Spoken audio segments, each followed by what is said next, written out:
And hello, all my fellow nerds out there. This is Oracle Nerd Richie, and welcome back once again to Danganronpa Lapse. So last time we had just completed Trial 2, and things did not end as well as we hoped it would.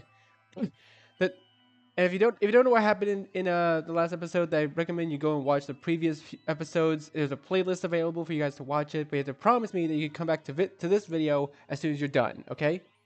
Good? Promise? All right, cool. Anyway. Anyways, we're here. We're gonna be starting off chapter 3, and they're probably gonna recap what happened in chapter 2, anyways. So let's just get into it.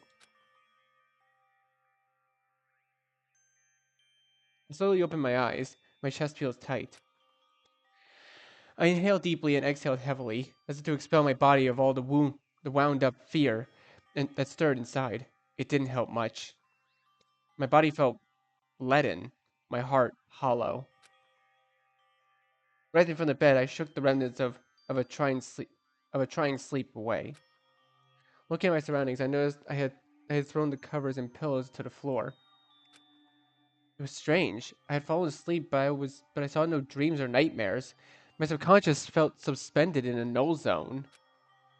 The clock read 4:15. I rubbed the exhaustion from my eyes. Feeling the numbness and listless, I dragged my heavy body out of bed and shuffled towards the door, but I didn't know where to go. That's not true. I mumbled with myself. There was one place I could think of.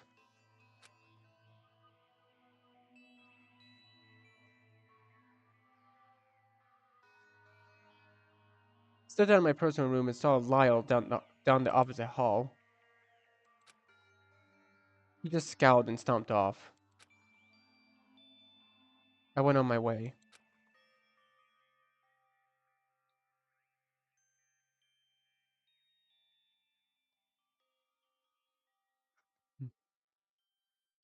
I walked through the living quarters hall, through the foyer, and up the stairs to the second floor. Hmm. I saw Say standing in front of the spa lounge door, weeping gently. Say? Are you okay? Oh! Caught off guard, Say wiped her eyes. As I approached Say from the staircase, something gleamed in her hands. It looked like a closed pocket watch. She stared at a burning hole in the door, rolling a small object between her fingers. After a moment, she managed to croak out a stiff response. This is how it's supposed to happen, isn't it? What do you mean? We can't do anything, no matter how hard we try. It's still, it'll still end like this. I had nowhere to go before I came here, but now what do I do? She was visibly shaking. It was horrible seeing her like this. Say nothing, console her. Okay, I feel like no matter what we do, it's gonna change something, so let's console her. She deserves it. I couldn't say for certain I knew exactly what she was going through, but I just knew one thing. I I understand how you feel. Scared and alone. But if it's any consolation, at least we have each other. I let the words slip out, but in truth, I wasn't confident of the sentiment in my own heart yet. She rolled the delicate disc in her hands a few times again. I wondered what the item meant to her, if anything. Say didn't respond. Instead, she just wiped her tears and nodded. I spent some time with Say in solitude.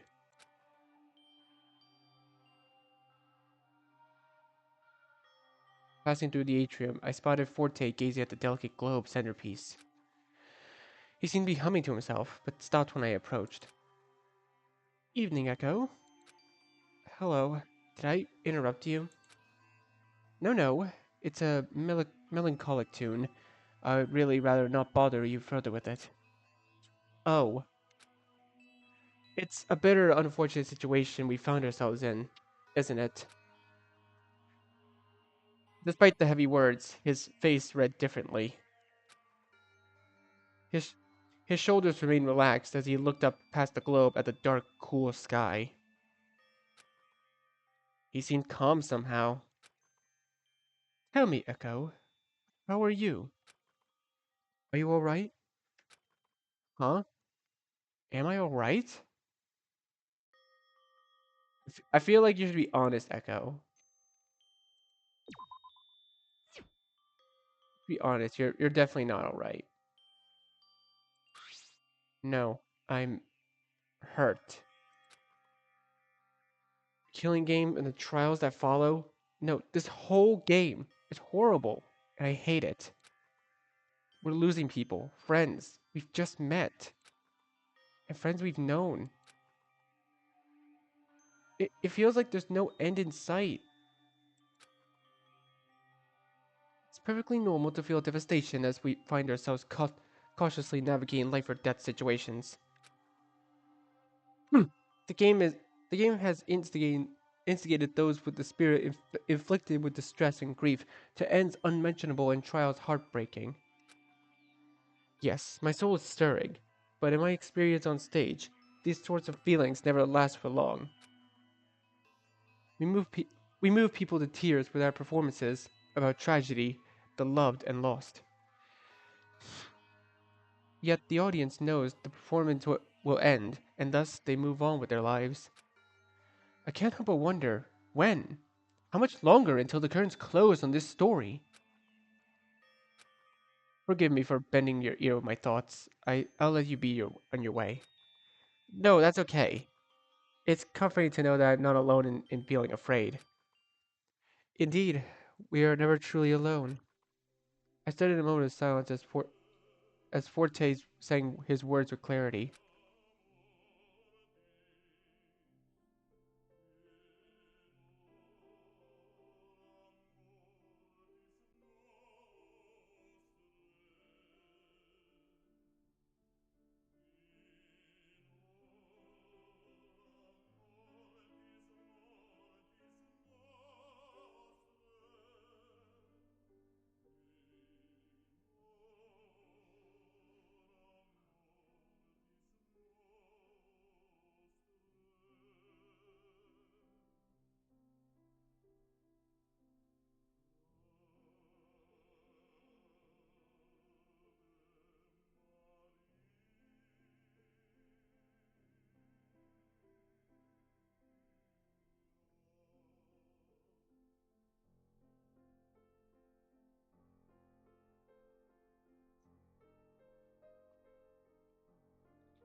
That was really good. That scene was really good. I really needed that. I made my way through the atrium and up the stairs, arriving on the third floor. I spotted Missy at the marble table in the center of the third floor. She was contemplating something. Missy? Oh, Echo. Excuse me, I hadn't noticed you. Missy looked unsettled. She might have been put off from what I did earlier. I closed the distance between us. Um, what's that? This is... She moved to reveal a small decorated box. My revolver and a dagger.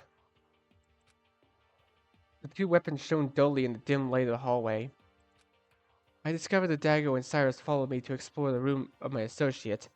Needless to say, I didn't wish to take it with me, but here it is again, as if it were following me. And the gun? Cleaned and cleaned and posed for reuse. It looks like it was the only thing to emerge from the wreckage of the smoke lounge. I see. The dangerous tools needed to continue the game were returned to the players. Stared at the weapons in her hands. I wanted more than anything to tear them out of her hands and I didn't even know what I would do if I had them. I suppose it's inescapable. Busy snapped me out of my thoughts again. Where there is love, grief will be following close behind. Missy seemed to harbor a great concern for whoever this dagger belonged to. Can I ask, who was this person? Missy hesitated. A former love. I don't think I need to tell you how important, no, precious she was. So, so much so I foolishly endangered everyone. And traces and signs of our friends, they've been placed to provoke us. This dagger is analogous to seeing Silva's helmet. They are items of close regard, and to see them away from their respective owner is distressing. I withheld this information because if everyone realized the truth of these items right away, we all would become distraught and lose our bearings in the midst of saving ourselves. I just I don't know anymore. I thought I knew what I was doing, but nothing makes sense. The more time we spend here, the less I know. Morbid curiosity, the desire to delve further and further into the dark well for a pinch of hope, it has driven me to no satisfying end. I, and now I'm making you suffer my consequences. Missy, another heavy sigh escapes her lips. I've never felt so aimless. Echo, I don't expect forgiveness from you for what I did. And simply put, I introduced a weapon to the fray which eventually caused Ashley's downfall. Forgiveness? Blame her, forgive her. Ooh. I mean, it's not like any of my choices probably matter, but I feel like even a little choice would go a long way. Forgive her. I understood why she did what she did. Leaving the weapon out was a show of belief that we would do no harm. I understood the theory, but Missy, I you don't need to indulge me. Missy looked at me with earnest eyes.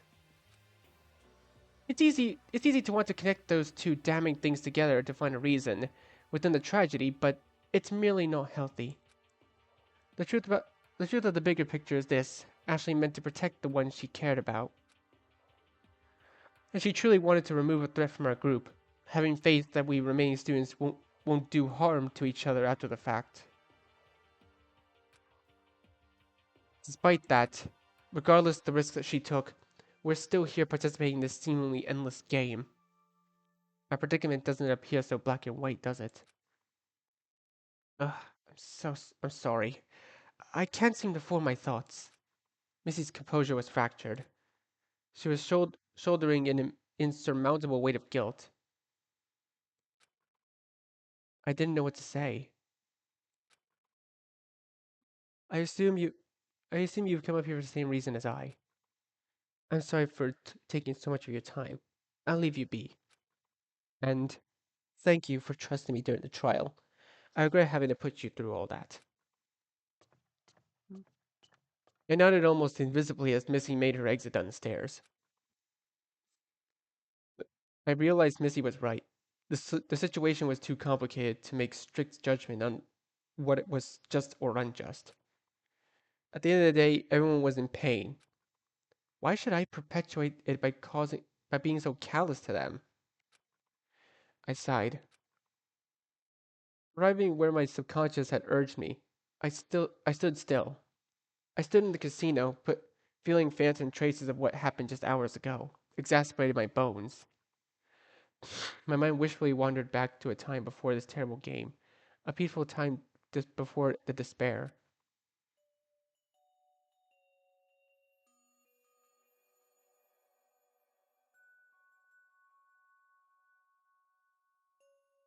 It was just the other night.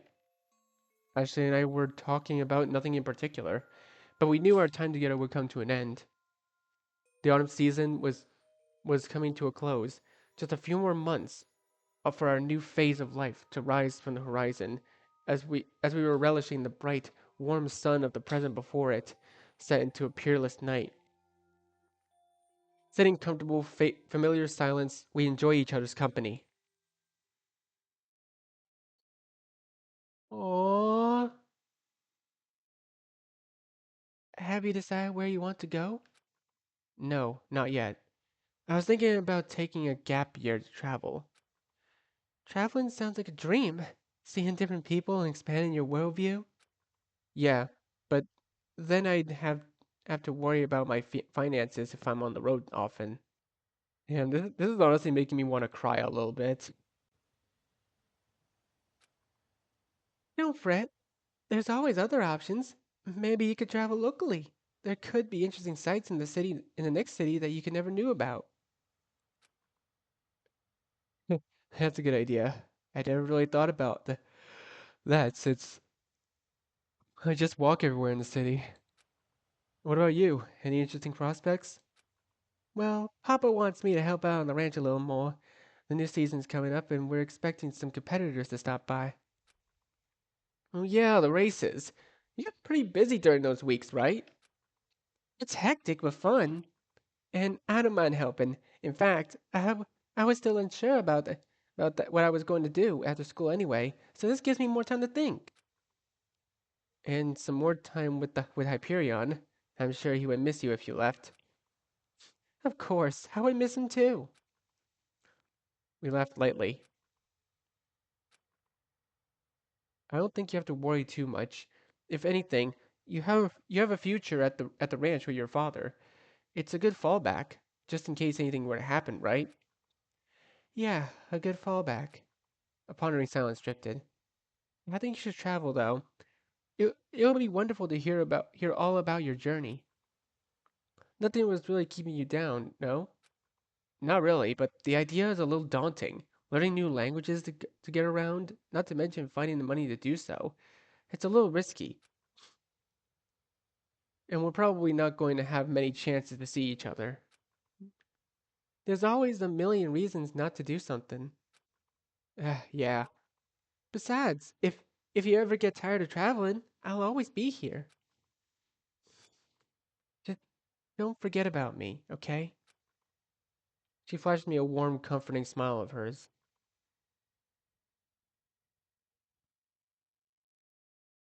Don't forget.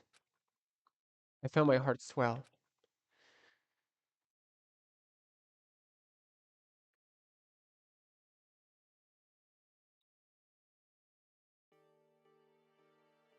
I returned to the first floor after some time. Since through the foyer, I saw Missy and Forte having dinner in the dining hall. Hello again, Echo. Are you well? Yeah. I think I'll be okay. Missy, I'm sorry if I was unresponsive earlier. I just needed some time to sort out my thoughts. I understand.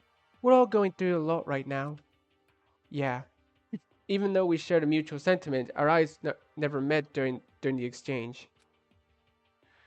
Forte broke the silence. Echo, would you like to join us for dinner? It's been a trying day. You ought to take a moment to unwind. Um, no, thank you. I had so many things on my mind and no appetite to feed my the thoughts. Will you be all right? Yeah, I just have a lot to think about. Well, don't push yourself too hard, and don't be a stranger if you do end up wanting to join us. Sure thing. I left Missy and Forte to enjoy the meal in peace.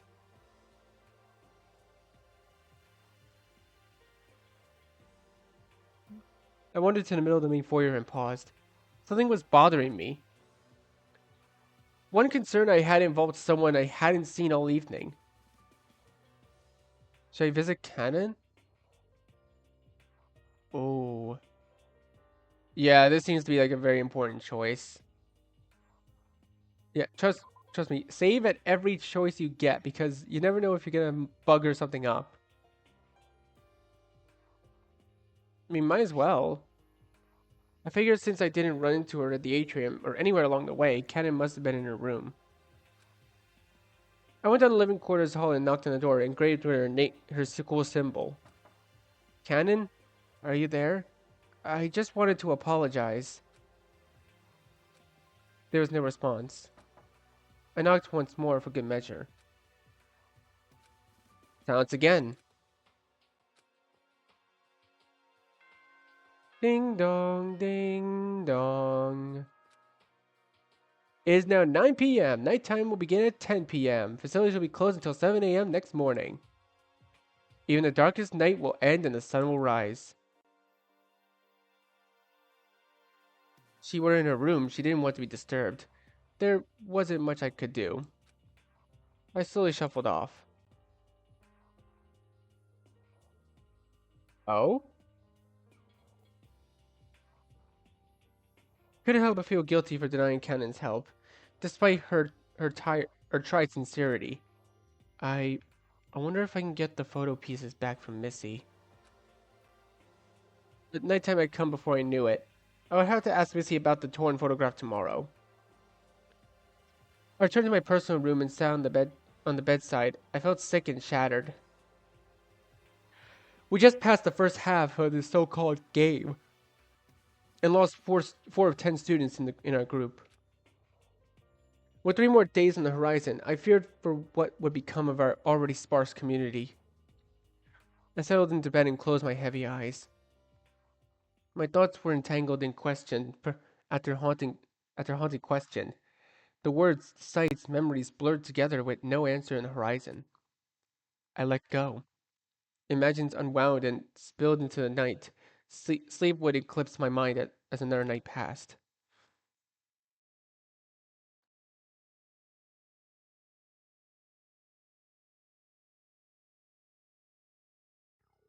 Chapter 3: Dignity, Diligence.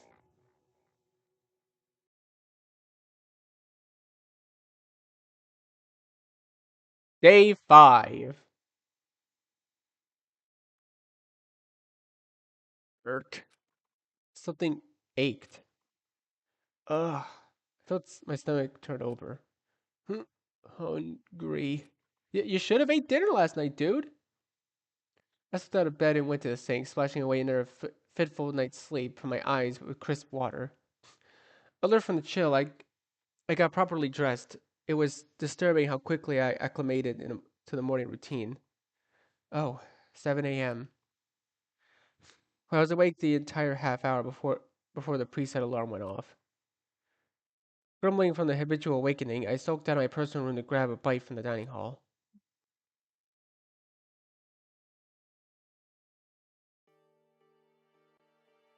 The halls were quiet, nothing but my soft footsteps upon the carpet keeping me company. I crossed the dimly lit foyer and sat myself down at the end of the hall table. I laid my eyes directly on the basket of pastries that still sat in the center of the table. 2 pastries remained, a lemon square and some kind of Danish with jam. I helped myself to the lemon square, the, de- the delicate bite of sweet and sour zesting filling me with flavorful vigor. As much as I enjoyed the pastry, I couldn't help but remember the melancholic feelings of Pandora's life being cut short. I finished off the lemon square, leaving the Danish in the basket all by its lonesome. Oh. I placed the snack in a folded napkin and stuck it in my pocket. Maybe I can give it to Kanan. Cannon. It's not much, but I don't really know what I was going to do with it. Give it as a peace offering? I don't think she would accept it as a peace offering per se, but it would be a shame to waste it. I tried to recall whether or not Cannon had even tried one of Pandora's pastries. What do you think you're doing? My thoughts were interrupted by a sharp exclamation. I rushed out of the dining hall and saw Lyle and Cannon arguing the connected hall between the foyer and living quarters.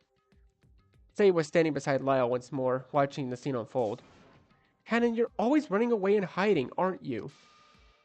Shut up! You think I'm going to run headfirst into danger? I'm not going to be an idiot like you and Echo, getting myself hurt for no good reason. Lyle seized Cannon's camera from her wrist. Hey, hands off! I've had it with you and your secrets. Break this thing for good if you don't tell me what you're hiding. No, don't, please! What's going on?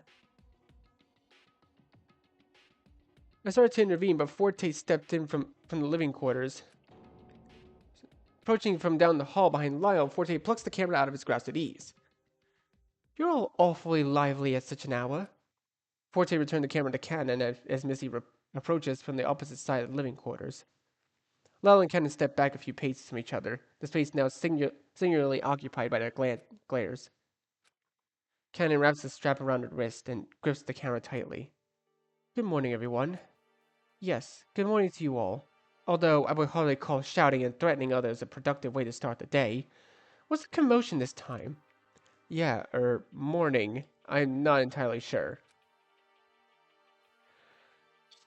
I woke up early, so I went to the dining hall and helped myself to breakfast when I heard Lyle and Cannon arguing about something. Why were you up so early anyway, Lyle? You haven't been able to sleep well, if you really must know. Lyle trailed off, but his gaze was tense. Sorry, I didn't mean to. Lyle scoffs. Anyway, I was awake because I was restless, but Cannon here was sneaking around my room, looking for dirt, no doubt. That's a damn lie. Is that so? Then explain this. Lyle produces a photograph of what looks like a checker pattern. What is this? Indeed, just what are you showing us? It's a chessboard. I have a chessboard in my personal room, and the only way Cannon would have taken a picture of it is if she trespassed and entered my room. You're the worst. You were blatantly walking around with the thing tucked under your arm as the early hours of the morning. I didn't sneak anywhere, much less your personal room. I just happened to be around the corner when I saw this strange thing. So you admit you were hiding? Just a minute. What's this about a chessboard? That's none of your business. I brought it out only to discuss it with Sabe, no one else. Missy sighed. Don't be absurd. The existence of such a thing should be brought to everyone's attention thanks to your commotion. There's no use keeping it a secret now, Lyle. Fine. Lyle leaves the group to retrieve the item in question from his personal room. The rest of us gathered in the dining hall in anticipation.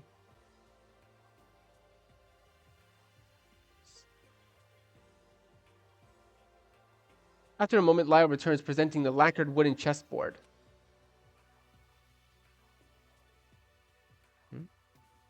Care to elaborate? What seems to be the issue here? It's not strictly a chessboard per se. It does come with the pieces to play, and there are markings on two opposite corners. But from those differences alone, I know what its real purpose is. It's a mutilated chessboard problem. If I recall correctly, it's a type of tilting puzzle, no? Yes. The problem is as so. Suppose that an 8x8 chessboard has two diagonal opposite corners removed, leaving 62 squares. Is it possible to place 31 2x1 dominoes in such a way along the ranks or files that all squares are covered? From the numbers alone, you'd think mathematically it's mathematically possible. After all, 31 is easily half of 62. However, the problem is impossible to complete. Oh, that's interesting. By removing the two diagonal opposite corners, we're now taking out either two black or white squares. Whichever is removed, we're left with the real estate of 32. Real estate of 32 of one type of square and 30 of the other. This is an issue since the dominoes will always cover one black and one white if the remaining squares are uneven like that. We'll be left with one domino and two uncovered squares. At the end of the day, puzzles like this are pointless. They're not problems, they're hoaxes meant to frustrate. In that case, do you believe you were expected to solve it, given you're the ultimate puzzle master? I doubt it. It came with neither instructions or dominoes, just the board itself with two corners marked. It was in my room. Even if it were given me to solve, whoever gave gave it to me must know that I would see through the problem straight towards the impossible nature of it anyway. So Lyle had this complicated thing in his room as well. Huh? Hang on. This moment felt oddly familiar, hearing someone had a strange thing in their room. I wonder if it was possibly a coincidence or... Hey, Forte, can I ask you something? What is it? When I was shocked the first day, you took me to your personal room to keep an eye on me. I remember you had sheet music. What was it of? Oh, that. The sheets were actually select parts of libretto an, an opera I have some disdain for. Oh? Indeed. The story of a man that, despite his success, makes a deal with dark spirits to get what he truly wants. I don't care much for the moral of it. I see. His choice of words are rather nonplussed, but his brow furrowed deeply at the mention of the opera. Could these things be indicative of something more? In their respective rooms, Lyle had a frustrating puzzle, and Forte had sheet music that turned out to be a story he doesn't quite like. Interesting. I won- I wonder if I wonder then if the revolver in my room was present in a similar fashion. To test myself with a precarious game within the game itself. What could that mean? Don't you think it has something to do with your talent as well? Perhaps, but conversely, it's a discrepancy among the items. Ashley's room item had nothing to do with her talent. Yeah, Ashley received her friend Silva's helmet. In a way, it could have been read as a gift at first thought, but given her history, it might have just been a jab at the fight that occurred between them. I can surmise that what sort of room gift Cannon was given. Her camera. I haven't made any effort to hide it. But yes, I have some rather mixed feelings about this. Not elaborating any further, as Cannon scowls as she stares at the device. Say, did you also happen to awaken your room with a strange item? Yeah, I did. Would you mind sharing it with us? I wonder if it's also something talent related. Say momentarily withdrew her into her room to retrieve her item. Here. She produced a yellow skull with bone statuette. What on earth? Is that real? It couldn't be real. The shape is much too stylized to resemble anything realistic. Well, I guess you're right. Still, such a depiction of a skull, fake or not, sent chills up my spine. This thing is kind of heavy too. When I woke up, it was sitting on the cabinet at the foot of my bed, just staring at me. It's like it was telling me something bad would happen. It's horrible. I didn't know what to do with it, so I just hid it in one of my cabinet drawers. Say's item doesn't seem to have any outward appearance of being related to her talent. However, a skull and bone statuette planted in a game centered around murder, I get the impression that it was given deliberately. Yeah, it just can't be a coincidence, huh? So Ashley wasn't the one that wasn't the only one who had something out of place in her room when she woke up. It seemed nearly everyone had something unusual in their room. Wait, all these strange things have something in common. They're all associated with friends, I'm assuming. All items have high sentimental value. Okay, middle thing. I think all these room gifts, it seems they're all meant to unsettle you in some way. Interesting. It was quite disturbing to receive a revolver of all things before the events of the killing game being revealed to us, no less. Missy, what about the item you had last night? You said it was analogous to Silva's helmet. Correct. It has a painted past. The owner was to kill herself with it for betraying her family's wishes. What a loathsome request! So instead of following her family's blindsided desire, she took the dagger and nothing else as she fled from home. Missy withdrew the dagger from her possession and turned over in her hands carefully. She had a forlorn look in her eyes as she stared at it. No way! There's no way I'm letting Missy allow another weapon to fall into the wrong hands. Lau sped in to take the dagger from Missy, but Forte held him back with a firm grip. Why are you stopping me? I'm trying to prevent more destruction. Missy's weapons are going to do more harm than good. And can you say with confidence that you won't let weapons fall into the wrong hands as well? Whoever fights monsters should see it that they do not become a monster in the process. Lyle, I think you would do well to follow these words of insight, giving your reactions to the events. It's not that I don't have any faith in you to solve the workings of our situation, but I don't want to see you turn against us just for the sake of an answer. I'm not turning against you. I'm trying to get to the bottom of this forsaken game we're in. Ah! Lala hurled the chessboard across the hall, splintering the wood into several pieces. Ah! Lyle, violence is not the answer. You have a sharp mind. Don't let rage and confusion blind your judgment. Then tell me, what's the point of this so-called gifts? Missy, you received a gun of all things, and now you got your hands on a dagger? Say even has a skull and crossbones statue. What could that possibly serve? Not to mention all the awful gifts. This game has been rigged from the beginning to incite violence and violence only. Lyle, please settle down. We're gathered to talk this out. I understand you're frustrated, but discussion is the best tool at our current disposal. If we keep a level head, we're sure to find the answer to our questions at hand. We have so many brilliant minds here. Why not do what we can? Lyle huffed. He crossed his arms and paced to the far corner of the dining hall, allowing whoever else to speak. Well, all I can speculate is perhaps signs of distrust were planted among us from the start, since the gifts might have stirred feelings of resentment. If that's the case, then what do you think Art's gift was? Maybe it was because of that thing he was the one who to act first. It could be possible he walked into the mansion with pre-existing bleak feelings that were only exacerbated further by the situation we found ourselves in. What one could surmise that that is a plausible route for his motivation. The room fell silent for a moment. Miss and Forte were deep in thought, while Say and Cannon were their usual quiet selves.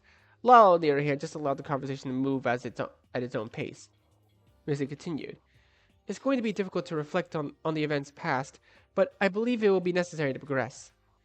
I believe we ought to ask. The killing. What was the root of each occurrence? Art did it out of protection, didn't he?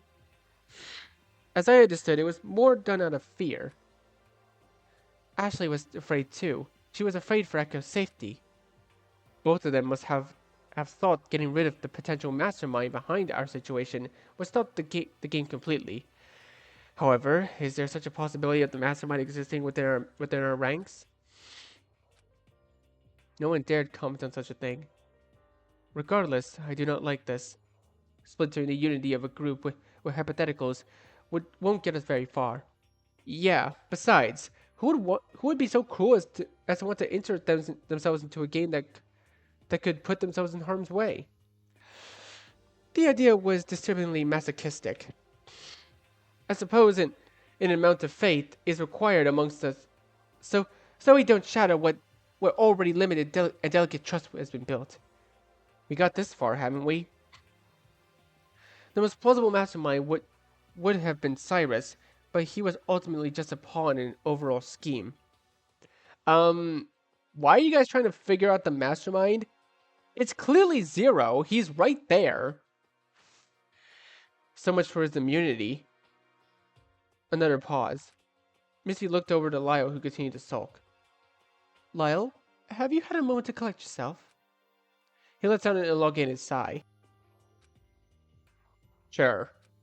Then please, your wit and assistance will be paramount to solving our predicament. I haven't doubted your skills for a second. However, I would ask that you cooperate. Missy extends a hand in compromise. Lyle hesitates, but eventually shakes in agreement. Make no mistake, I'm still suspicious of everyone here, Missy especially. Don't think I'll forgive you for the hoops that we had to go through to figure out what happened to Cyrus. I almost said my own name there. I don't expect you to accept any of my excuses, so long as we're understood to have the same goal, to escape our predicament. Whatever. Let's just get let's just get on with figuring out this damn killing game. If we think about it, the working goal is supposedly meant to be committing such horrendous acts to earn something called the ultimate prize. The prize is meant to be received at the end of 7 days of captivity. In that case, couldn't we just wait until the seventh day? Was pursuing the so-called prize even on anyone's mind the whole time? Consider this: what could possibly be so desirable yet completely unspecified that we are provoked to fight to the death? We ought to solely focus on pursuing escape and resisting any pressure to act on killing. That's the only answer I could foresee. But as we've seen, Zero has deployed a number of things throughout the day to apply stress. Regarding the force motor question, just the act of choosing whether or not to discuss it already has its suspicious implications, doesn't it? And it didn't happen in Cyrus's case since the killing occurred early in the afternoon. But if we didn't do anything like we did on the second day, something would have been employed later on that day to ensure we would act. Here's the point: that disturbing music. Then indeed, waiting out wasn't going to be an option to begin with. As far as we could tell, nothing made any sense. Missy furrowed her brow. It's difficult to make concrete statements about our situation. The variety of strange things happening don't seem to have any rhyme or reason. So, what can we even do? Before anyone could respond, the ringing fills the halls. So, day 5, another wondrous day within the walls. Today's force motor question is: do you believe in strength in numbers? That's a real head scratcher, huh? Nah, not really. It seems pretty obvious, right? Unless we have any lone wolves out there. The announcement ended as quickly as it came. Huh? That that one's kind of vague. It's not vague. It's nothing. What? Why wouldn't there be strength in numbers? Cannon broke her silence with a snide remark. It was strange coming from her, considering how much she avoided us. I'm inclined to agree with the answer. See, the answer seems pretty straightforward. I concur, especially so since we are finding ourselves in the very scenario where it is so beneficial that we all be present to discuss the game. Okay, so we all agree that was completely pointless. Back to what we were talking about. What do we think the purpose of Ultimate Prize and Preservation Projects are as a whole? Missy, you said you wanted to involve yourself with this group. Can't you make heads or tails of this? I've been trying to make sense of it since we arrived. All I can say is perhaps we found ourselves in an elaborate trap. I heard Lyle mutter, "That's obvious," under his breath. Missy ignored him. Echo, I believe you may be able to recall what I said when you asked about alternate students for the first time. Yeah, it was interesting what you said. What those individual groups or institutions do with the students is beyond me. I've not heard many stories of success or failure from anyone who's had the luxury of being accepted. Anyway, don't take much stock in the title, is all I'm saying. What do those institutions do with the students? I mean, of course, your talents will be highly coveted, but wouldn't the world be seeing constant new developments in, like, biological discoveries and technology? Excellent observation. Why haven't we seen those developments indeed? It's clear that, as alternate students, we're the crux of this game's existence. How do you mean? Who or what singularly determined the fact that we had ultimate talents? The Preservation Project. And Echo, you didn't seem to have any knowledge of ultimate talents, students, or Preservation Project at all prior to your experience thus far, so... Huh? That's true. So I ask, how did you become a participant here? We all had a willingly sign up to be brought here. I'm curious whether Echo's presence is a discrepancy we can bet upon. It seems glaringly peculiar given the circumstance. That much is clear. In that case, I believe we've been uniquely blessed with a peculiarity of Echo's presence that that could shed light on our situation. Missy thought hard. I need more information. I have an idea of where to potentially fetch the knowledge I seek. Uh, say? You know what? The reason for all this, why it's so hard to figure it out? It's all meant to be beyond our comprehension and capabilities, isn't it? Why not just go along with the game instead of fighting it? Hmm? What are you saying? Suddenly, a rumbling shook through the dining hall. It sounded like it was coming from the foyer. We darted out of the dining hall to investigate. Huh. No way. The previously impenetrable main foyer doors opened. We're on day 5, and there are still 5 of you. That's impossible! The voice crackled.